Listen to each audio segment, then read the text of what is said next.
What is going on, everybody? James Hancock here, and back to review The Conjuring Last Rites, a movie that is being advertised and promoted as the 9th and final installment in this giant, sprawling horror franchise that goes back to 2013. But this movie is directed by Michael Chaves, who directed the previous installment, The Devil Made Me Do It. And of course, the movie stars Vera Farmiga and Patrick Wilson as everybody's favorite paranormal investigators, Lorraine and Ed Warren. And I'll go totally spoiler-free with this review initially, but toward the end of the video, there are one or two pieces of praise as well as one or two criticisms I can't make unless I go into specifics, but I'll give you a verbal warning as well as a time code down below before I unveil anything about the plot. 8 people have experienced this. 8 people are not crazy. But let's start with some general overall impressions. I think Last Rites is much stronger than the previous Conjuring movie, The Devil Made Me Do It. I actually thought The Devil Made Me Do It was a pretty goddamn rotten horror movie across the board. I was like openly mocking it and jeering at it throughout. I kind of hated that movie, and I love the original Conjuring movie from 2013. The first time I saw it, I can vividly recall I was lying in my bed watching it on an iPad, and I was getting so scared and so frightened, and I kept kind of like holding the iPad like farther and farther away from me, but I kept biting my tongue anytime there was like a jump scare or anything kind of got under my skin. And at a certain point, I had to go into my living room and to stand in front of my TV with my teeth clenched so I wouldn't bite my tongue anymore, just so I could watch the movie without feeling agonizing pain. And I liked The Conjuring 2. I didn't think it was as strong as the first one, but after James Wan stopped directing the Conjuring movies, I think they took a bit of a hit because Michael Chaves, while he's clearly talented and he's got some chops and he's got some ability, I don't think he's on the level of James Wan. Although it must be said, there are 2 or 3 sequences in this movie where I felt the goosebumps, the chills, the whole deal. Many of the ingredients that you want from a Conjuring movie are here in Last Rites, where I was like, all right, goddamn. I was like repressing the urge to offer a little bit of applause anytime there was a clever bit of sleight of hand. And at this point in my life, after all the horror movies that I've seen, all the horror novels that I've read, all the spooky stories that I've enjoyed around the campfire with friends and family members, I've got some pretty thick emotional scar tissue. It takes a lot to get through all that dead flesh to get to the beating heart inside. So if a movie's able to scare me at all, or give me the willies, or the heebie-jeebies, however you want to describe it, that's something. Like I place enormous value on any filmmaker who, like a great magician, can handle the magic trick of setting up a proper scare and then delivering, especially when the scare involves no jump scares. I think jump scares, apart from a few rare exceptions, are basically the laziest form of horror because then you can't enjoy it a second time around because you know when it's coming. I think creating like a slow, creeping sense of dread is much more challenging for a filmmaker. So Michael Chaves, he might not be on James Wan's level, but he's very solid. There's an evil here. Something I've felt before. But my main complaint about this movie is that it's way too goddamn long, or at least feels way too goddamn long. It's 2 hours and 15 minutes, but it feels considerably longer because you have this huge cast of characters and basically 2 separate stories that are slowly coming together, and there's not nearly enough story or plot to go around to give all those characters something useful to do. But the payoffs never really arrive. Structurally, the movie, it feels a little bit like they're kind of making it up as they go. And when they get to the point where they're going to kind of show their cards or start explaining the plot or giving us some exposition, they just kind of conveniently kind of forgot to finish the story before rushing into an ending, which I won't characterize it as a happy or sad ending yet until I get to my spoiler section. But I think the ending to this movie is awful. I mean, it's dreadful. By far the weakest part of the movie is like the last 20, 30 minutes.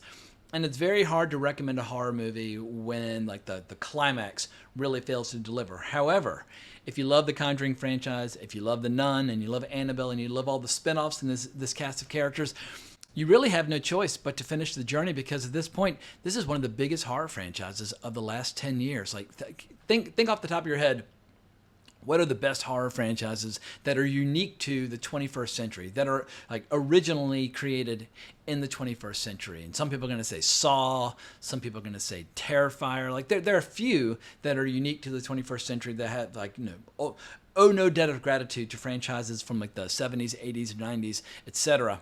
And when you look at this chart and you look at all the movies in the Conjuring franchise and you compare their production budgets to their final worldwide box office, it's easy to see why they keep making these movies because I think each and every single one of them has been wildly profitable, like almost like excessively popular, making you wonder why are they wrapping things up with the 9th movie? Like because I was unsatisfied with the ending, I'm happy to kind of say farewell for a while or take a break. And there are some characters that could lead into additional spin-offs and additional stories if they want to keep the Conjuring brand alive. But at this point, the franchise has enjoyed an incredible run. They've enjoyed incredible success over the last 12 years. And the way this story wraps up and the way it draws to a close, it definitely feels like an ending. I don't know if it'll be the ending, because any movie that makes money in Hollywood eventually gets a sequel, especially if it's part of an ongoing horror franchise. So I don't think that the powers that be over at New Line and Warner Brothers will be able to keep their greedy fingers off this franchise indefinitely, but it definitely feels like they can kind of pause and take a breath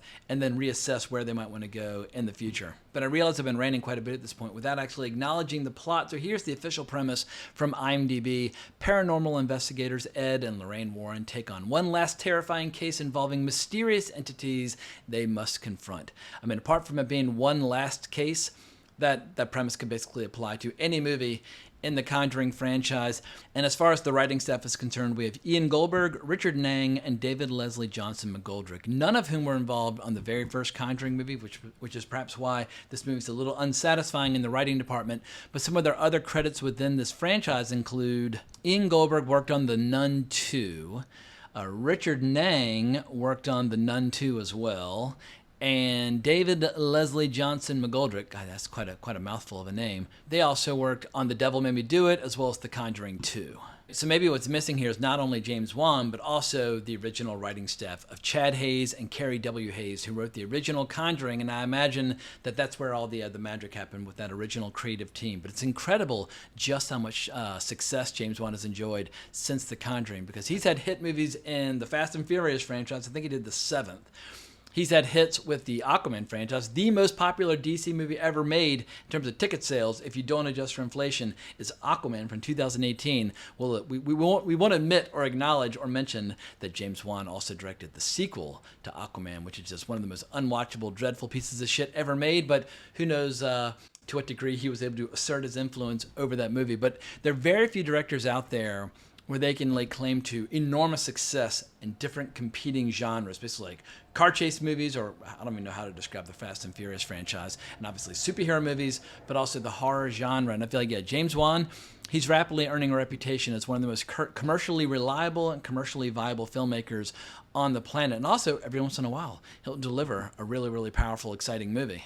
And according to what I'm reading here on IMDb, his next movie is The Call of Cthulhu, based on the story by H.P. Lovecraft. So I'll wish him the best of luck with adapting that story, because that is one of my all-time favorite horror stories. It is a genuine horror classic, and if anybody can pull it off, well, then it would be James Wan. But getting back to The Conjuring Last Rites and its various strengths and weaknesses, you can tell with this movie they're trying to do things a little differently compared to The Devil Made Me Do It. And they were trying to get back to the basics of The Conjuring. Like, really spend a lot of time with the characters, establishing the tone, the mood, the setting, just all the minutiae and all the little details of these characters' lives, so that when the horror effects start to unfold, or the supernatural phenomena, that they'll actually have much more of an impact. Whereas The Devil Made Me Do It kind of hits the ground running with a very effects-driven mini-climax, and then the movie never really recovers, because I feel like these movies, they tend to fail when the effects get too big, like when the ceiling's cracking open and the walls are shaking and, glass is exploding.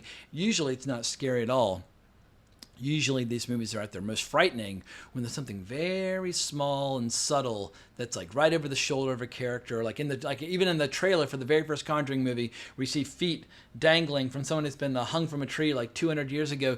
Those kinds of effects tend to work very, very well in The Conjuring. But it's amazing how often these movies, even though these are the filmmakers that deliver the effective scares, how often they lose sight of which scares work and which scares don't.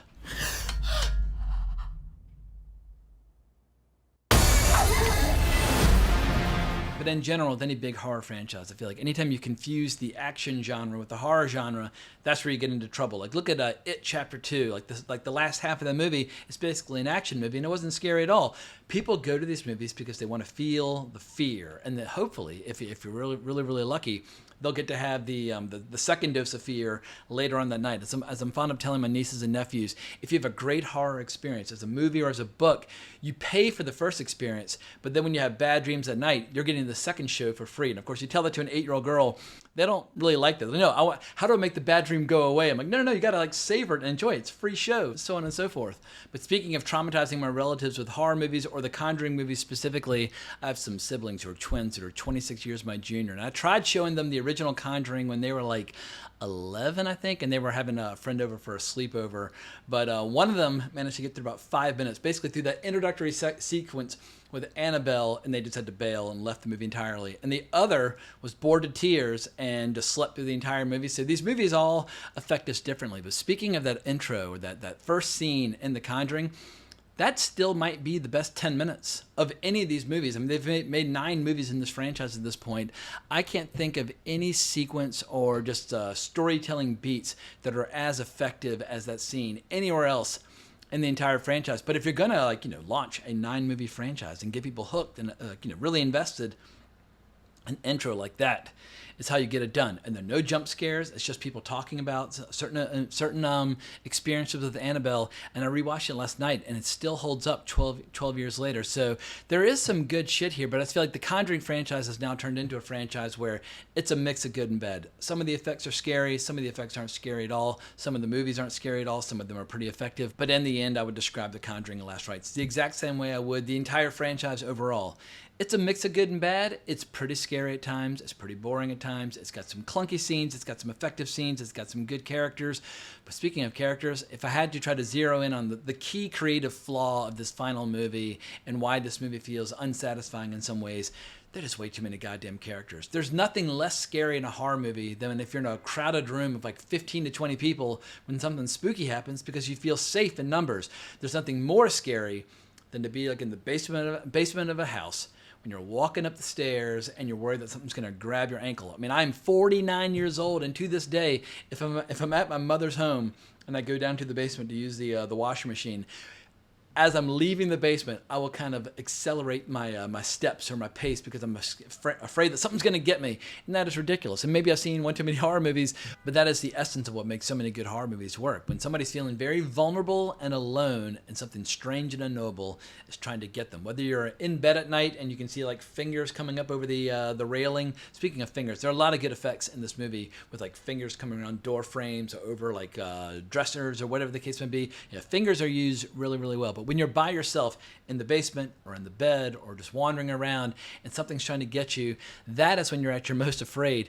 I'm never afraid if I'm in a crowded room of friends and family members. It's a massive creative challenge for the horror to flow under those circumstances. But this movie has another flaw which I can't get into until I discuss spoilers. So this is my last warning. 3, 2, 1. I'm going to be discussing my favorite scene of the movie and my least favorite 2 scenes of the movie. But if you want to go into this movie totally unspoiled, bail out now. But let's start with the positive. There's a scene in this movie that involves a phone cord, which is by far the scariest scene in the movie. And there are no digital effects, there are no special effects. It's just simple sleight of hand where a mother's talking on the phone while preparing dinner, and these 2 little girls are running around the house. And this is the 1980s, so every phone has a really long cord going back to the thing on the wall. And at certain points, the cord is getting caught up on things or snagged on things, and you just assume it's the little girls running around who are making a nuisance of themselves. But then at one point we cut to a dark closet, or maybe it's the stairwell going down to the basement. But it's basically a doorway of darkness where the cord is going into it. And the mother's like, "Oh, girls, like, let go!"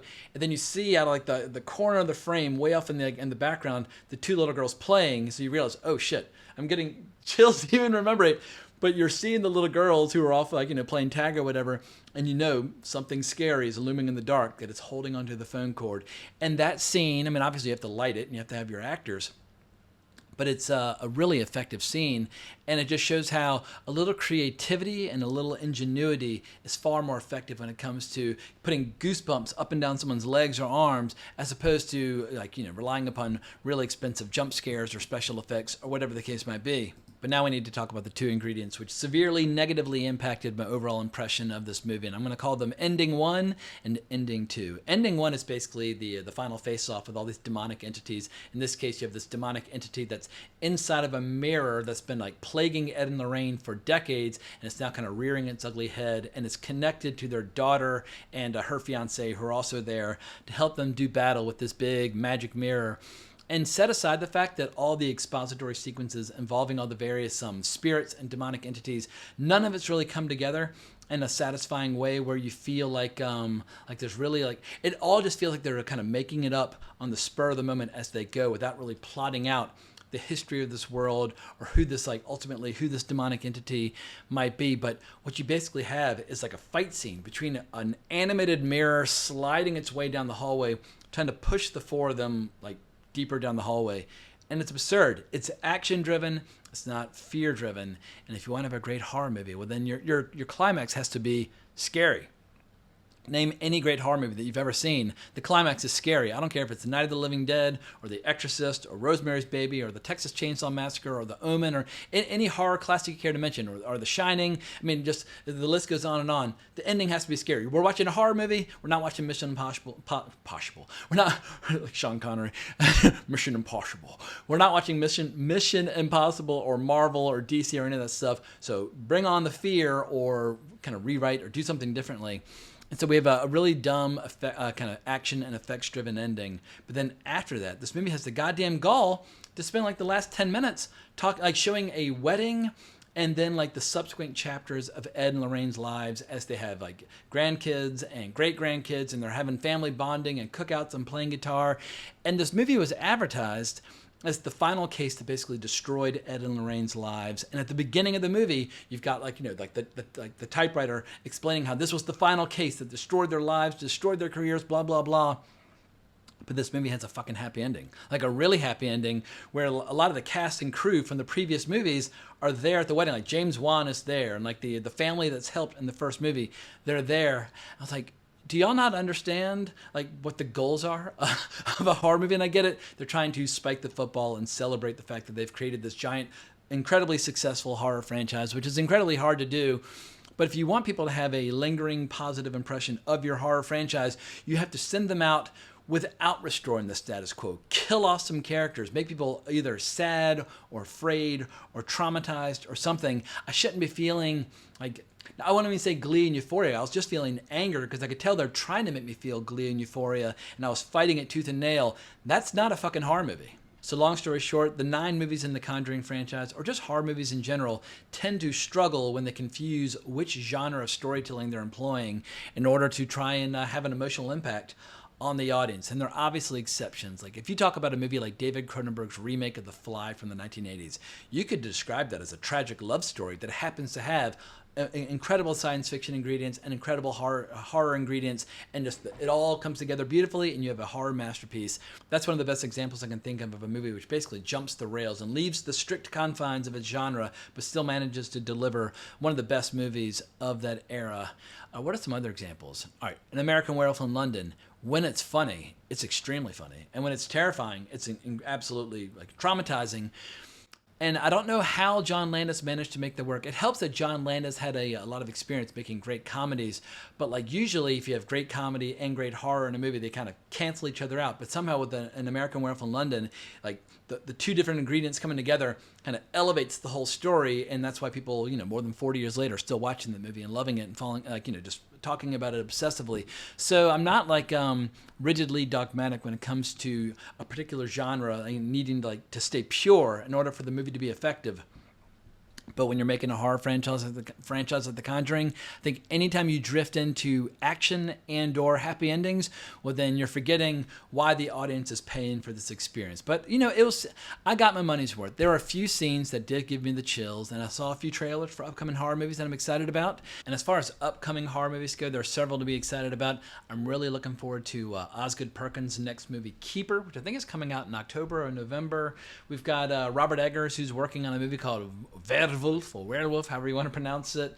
Damien Leone is working on a Terrifier 4, and at some point in 2026, Damien McCarthy is releasing a movie called Hokum. And of all the directors who are currently working in the horror genre, I think Damien McCarthy might be my favorite, because Oddity, as well as his first movie Caveat, I feel like he's one of those directors where he's operating at the black belt level when it comes to this genre that I love so dearly.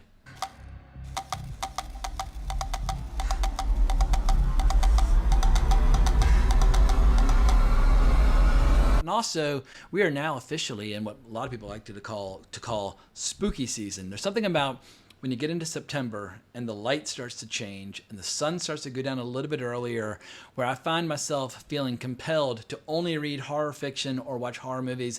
And anytime I'm experiencing a story, whether it's on the screen or on the page or whatever, that's not horror, I kind of feel like I'm like doing it wrong. And obviously, you can't devote yourself full time to horror from basically Labor Day to Halloween. But if you're trying to get your spooky season off to a running, or at least not a running start, but maybe like a light jog, consider taking The Conjuring Last Rites for a spin. But I think at this point, that's all I've got to say about this movie. I hope you enjoyed this video. If so, please consider liking the video, subscribing to the channel, hitting that notification bell. And next week, I'm going to be back at y'all with a ton of videos. I've got Demon Slayer on Tuesday, Spinal Tap 2 on Wednesday, and The Long Walk on Thursday. So plenty of reviews coming your way in the not so distant future, and obviously I'll be doing my box office breakdown this weekend as well. But thanks again for watching. I greatly appreciate it, but more importantly, as always, onwards and upwards.